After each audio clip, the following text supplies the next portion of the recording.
Maana tuna maiki ziko nyingi sana. Kwamba tunaimba tunaimba wakati tunaanza kuamini, tulikuwa tunaimba hamna kupiga kelele. Tunaimba nakwambia hata makofi ya taratibu. Hivi. Ninavyozungumza ndio hata haisikiki hamna hivi. Kibibi harusi.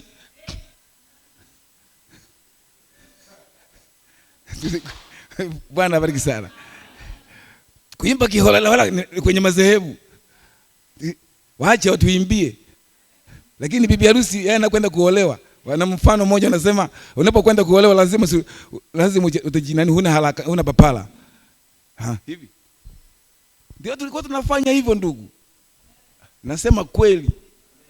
Hivi.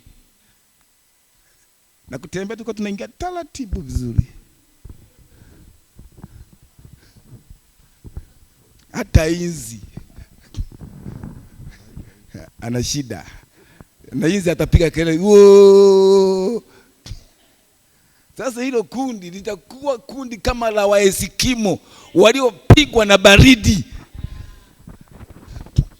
Kwenye inchi za baridi zile mpaka inabidi awe kwenye koti ili apate joto. Hilo ni hatari. Tunaambiwa imba katika umechangamka. Bwana bariki sana. Si Biblia inasema ana moyo wa kuchangamka na aimbe zaburi. Si nasema hivyo? Si ndivyo inasema? Kuna mtu miongoni mwenu anayeteseka na aombe. Ana moyo wa kuchangamka na aimbe zaburi. Kuimba unachangamka. Haleluya. Usiimbe kwa kuzubaa. Usiimbe kizeze. Mimi hapa ni mzee lakini siimbaki kizee.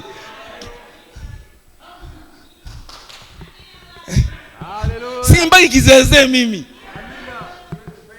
Kuna mtu mwingine alikuja akanimba msamaha. Siwezi kumsema ni nani. Mimi nilipokuwa unaruka hivi nifikiri wewe ni mtu wa dhahebuni. Ndivyo nilivyo. Kwa nini uimbe kinani? Hapa tunapokuja hapa, tunakuja kwa mfalme mwenyewe. Unapokuja hapa, unaliona jambo hilo? Ujiachie kwake. Usije hapa kwa kuzubaa, unaanza kushangaa. Unakuwa kama ndege fulani ile zubaa. Haleluya. Kuna siku moja unaweza kukuta kwamba taa iko kwenye ndege. Mandege mengine anasema, ruka na wewe, sisi tunaruka. Ndege linaangalia tu. Unajua kunena kwa lugha. Taa linaangalia tu. Ndege tunaruka. Karibu na yeye. Taa linaangalia tu. Lakini litakaporuka hawalioni tena. Maana kule itakapofika huko hawawezi kufika. Kwa sababu ni kueleze hivi, tai anavyoruka juu ndivyo anavyoangalia chini, anaangalia mawindo yake. Unajua ni jambo hilo wapendwa? Sisi ni tai, sio watu wa kuzubaa. Jina la Bwana libarikiwe sana. Tunaendelea kidogo, hebu twende. Anasema mtu wa kwenu amekuwa hawezi na waite wazee wa kanisa nao wamwombee na kumpaka mafuta kwa jina la Bwana. Na mafuta si mafuta ovyo. Hapana. Hapo ndipo mmeniweza kweli hapa sasa. Ndio tunaenda vizuri. Amen.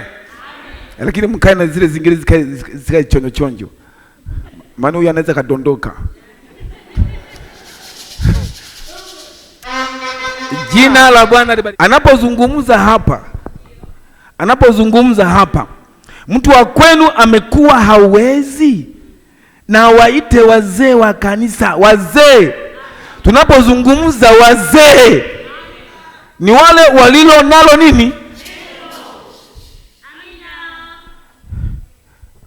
Amen. Jina la Bwana libarikiwe sana. Ni wale walio nao nini? Sasa wewe hata fungu la 10 utoi. Wewe ni mzee gani? Kwenda kutoa pepo hatuwezi kumtoa. Tunarudi nyuma, unaanza kuaga kwamba mimi na shida. kwa sababu sio askari kutosha. Unaliona hilo?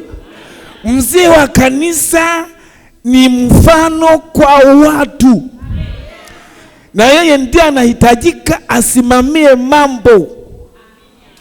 Tunaposoma kwenye uzee, si wa kuwekewa mikono, ni yule ana ujuzi, sio maarifa ya kichwa, ujuzi. Maana ni maisha yake, na anapotamka ndivyo anavyofanya. Ni mfano kwa wengine. Mzee, tunapozungumzia mzee, ni neno zito la kilindi. Tunapozungumza mzee, mzee, au tunapanda tuite tu wazee? Tunapenda tuite tu wazee?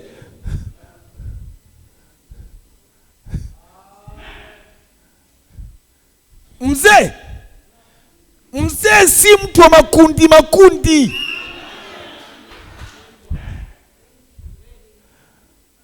Wazee wengine hata usipompa mimbara na kazirika anaondoka. Ujue unapimwa uzee wako ukoje, unapimwa uvumilivu wako ukoje.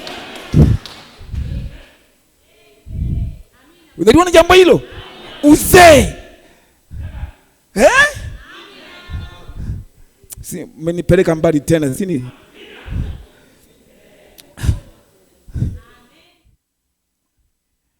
Sura ya 5, hebu tuanze.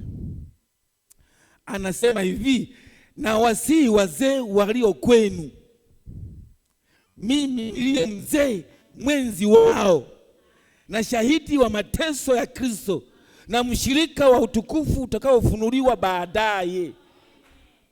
Anawasihi wazee walio kwenu. Naliona hilo? Wazee walio, sio watu wa majungu, sio watu wa kupiga simu ovyo ovyo, sio watu wa kutoa siri za kanisa lake, sio watu wanaomsengenya, sio mzee anayesengenya mchungaji.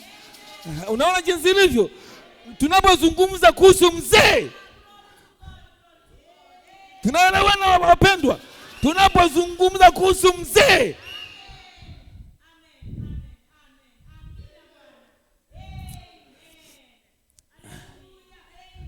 hebu nitafutie fundisho la Wanikolai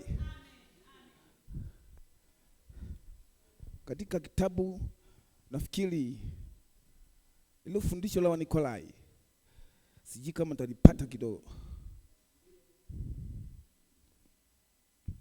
lakini nilikuwa niko hapa, si kama nitarudije hapa. Ile fundisho la Wanikolai, hebu nitafutie kidogo, tuchole hapa kidogo. Fundisho la Wanikolai ni wakati wa kanisa Pergamo. Tunaenda taratibu leo.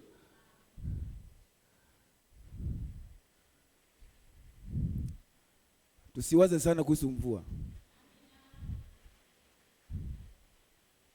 Meshafika pale.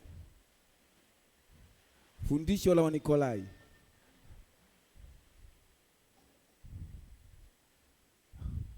Kuna sehemu nataka nizungumze kuhusu mzee.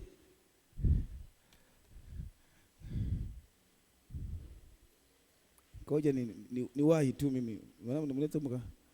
Nitajipata haraka sana.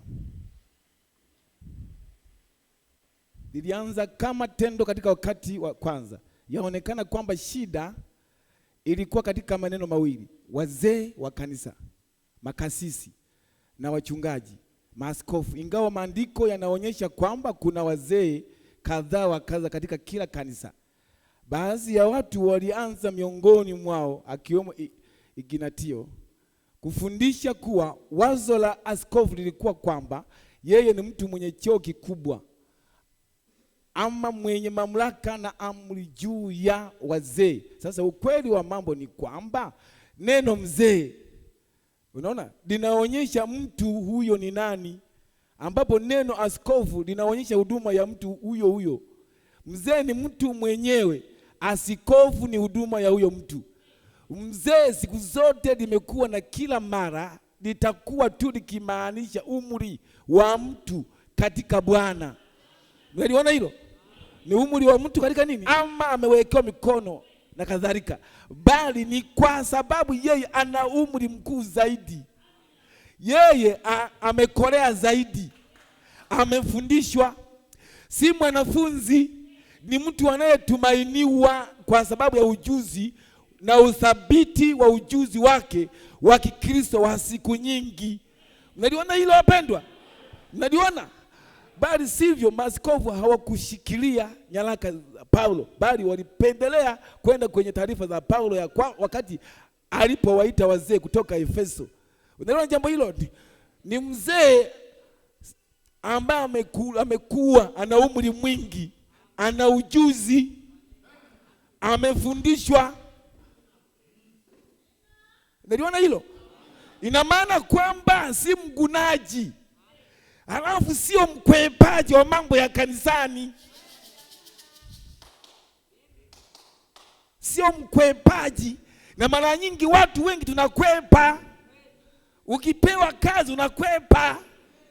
Tumwachie mwenyewe. Wewe hustahili kuitwa mzee, na ni afadhali waache hiyo kazi kuliko kujidundika pale ukawa lipicha wakati huna sifa ya kuitwa mzee. Unaliona hilo? Mzee sio mpingaji. Mzee sio mtu ambaye unaona zungumza, kwa sababu tunalionyesha ili liweze kuelewa vizuri kwamba mzee, neno mzee ni mjuzi anayaishi maisha hayo. Unaliona hilo? Hebu nenda sasa kwenye kwenye nafasi ya 2,000 kila mwezi.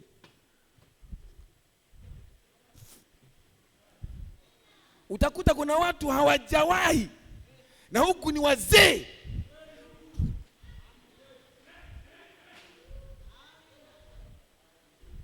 Mzee ni mtu anayetoa mfano kwa wengine.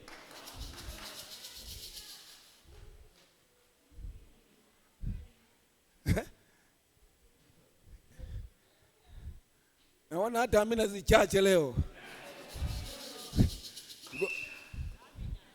Na hukumu ya Mungu huanzia kwenye nyumba ya nani? Sisi ambao ni wazee. Na Petro anasema na wasii wazee walio kwenu. Tunarudi pale turudi kwa Petro. Na wasii wazee walio kwenu.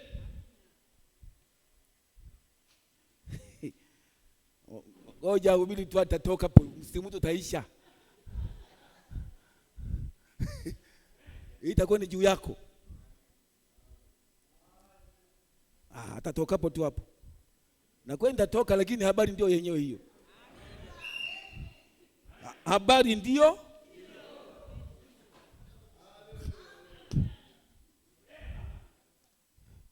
Habari ndio hiyo. Ngoja.